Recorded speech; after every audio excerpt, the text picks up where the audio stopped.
Remember that one time Ash and his friends met a psychic surfing Pikachu? Pretty wild, man. This is Puka, a Pikachu from episode 67, The Pikahuna. Recently, I absolutely shredded my local tournament in Surf's Up for the Nintendo DS, so I've been reminded of one of my favorite episodes from the original series. This episode is a pretty chill one, as Ash and his friends take a break while on the Seafoam Islands, and hang out in a surfing town. Ah yes, another beach episode, because the last one went so well. They meet a surfer named Victor and his Pikachu, Puka, after they rescue Ash from drowning. And also, do I even need to say it? Victor hopes to someday ride the big wave and place his flag on a rock next to his heroes. He of course does this by the end of the episode. This is one thing I've always liked about the Pokémon anime. We're frequently introduced to different characters who live in the Pokémon world, each with their different dreams and aspirations. They don't have to be trainers competing in the league to have a Pokemon or to train for anything. Victor and Puka just both love surfing and are very happy being together doing just that. Now, of course, the most interesting thing about this episode is Puka himself. Victor explains that he met Puka on the beach one day, saying that he came from the ocean. Puka is an older Pikachu, being larger than Ash's, having bags under its eyes and frayed ears. Of course, we've seen Pokemon of various sizes and ages before, but none quite like Puka. When Victor mentions that he's been with Puka for over 20 years, everybody is shocked. And this kind of gives us an idea of various Pokemon's lifespans. Puka looks like a relatively young Pikachu during the flashbacks, probably even younger than Ash's Pikachu at the time,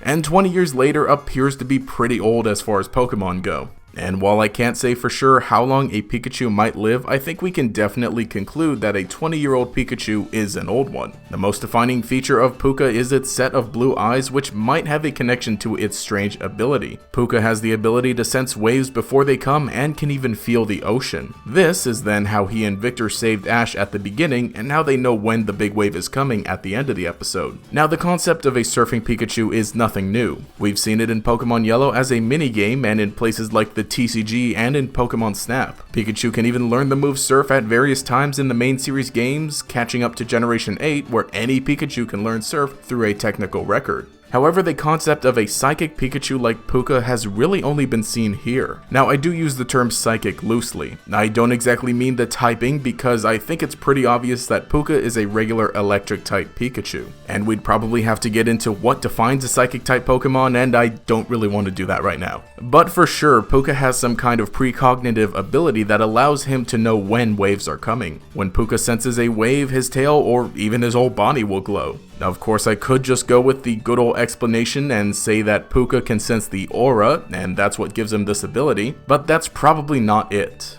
You and Puka can do it!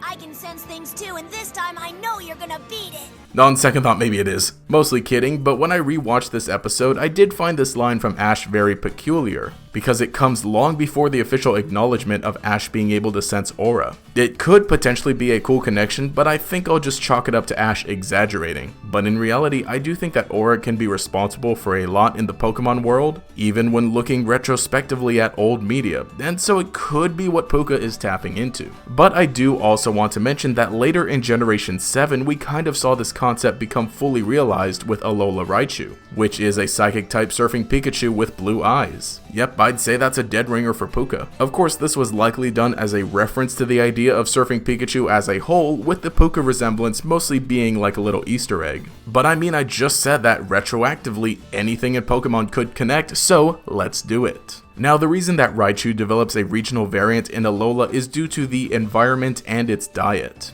But just suddenly gaining the psychic typing seemingly comes out of nowhere. Other regional variants gain typings through easily explainable environmental changes and evolution. But could the psychic typing really be brought on by this? There is an idea I brought up way back in my Alola Marowak theory. Dang, that was 3 years ago, I can't even believe it. Now, in this video, I suggested that when it comes to Pokemon that develop a psychic or ghost typing during evolution, their pre-evolved forms probably always had this dormant power inside them, and that in the case of Cubone, the environment of Alola allowed its hidden potential of ghost typing to come out. What if then the same is true for Pikachu? What if Pikachu naturally have some dormant psychic abilities that only come out when they're in Alola? And this this lets them evolve into the psychic-typed Alolan Raichu. And as we know, Alola is one of the regions literally drowning in aura due to all the ultra wormholes. So this might even be the environmental factor that causes the psychic ability to manifest within Raichu. And so we could say that Puka is tapping into the psychic energy, which allows it to sense the ocean waves. In fact, it might even be possible that Puka is from Alola. In the flashback, Victor found Puka riding a wooden plank in the ocean. It could have surfed or probably drifted all the way from Alola to the Seafoam Islands. Since Puka grew up for a while in the Alola region, maybe some of its psychic potential started to come out. But of course it can't really finish its evolution into Alola Raichu because it's now in Kanto. This of course is mostly the fanfiction type of theorizing going on here, but it's something that I've decided that maybe could work. Again, just in the context of what we know from the anime and the games. Just a fun idea. And like I said, this is connecting ideas that are vastly separated by time. But I do think it's neat to make these kinds of connections. A lot of thinking that's been done for a beach episode, but hey, that's Pokemon. Surf on, little buddy. Surf on. But anyway, hey, this is GatorEX, and let me know what you think. What's going on with Puka? Do you think that it has any connection at all? Or, again, is this all just fun discussion ideas? Again, because, these ideas are very separated by time. Or is this, the new Alola and Raichu maybe like retroactively explaining it? Yeah, leave a comment below. Also, if you'd like to see me discuss more anime in the future as far as like this, and typically I've been trying to do some anime retrospectives for the Pokemon anime. This one kind of turned into a theory, but yeah, let me know what you think. I'm really not even sure which playlist to put in, but regardless, if there's anything in the anime you'd like to see me discuss, go ahead, leave that in the comments below. I do read all of the comments. I also read the community post stuff, which congratulations for correctly guessing what today's video is based on that. If you'd like to see me discuss more anime in general, I do have a channel where I've been talking about anime. Recently I did actually see a new movie that came out, so I did a review on that, and honestly, it would mean so much if you guys could check out this video, this review, as well as that channel as a whole, because hopefully I'll be discussing some things more so in the future on that channel as far as like, other anime besides just Pokemon. But for Pokemon, stick around here. Also, if you thought I was joking about surf stuff for the Nintendo DS, I was not joking. This is not a joke. I take this very seriously. I am a champion. I challenge anybody. But anyway, if you enjoyed the content, remember to leave a like and subscribe to show your support. You can enable notifications by clicking that bell icon next to the subscribe button. This will make sure you see each new video as it comes out and will make you a member of the Chingling Squad as well. Anyway, this has been GatorEX. I gotta get my surf on. If the beaches are open. I think they are. It depends.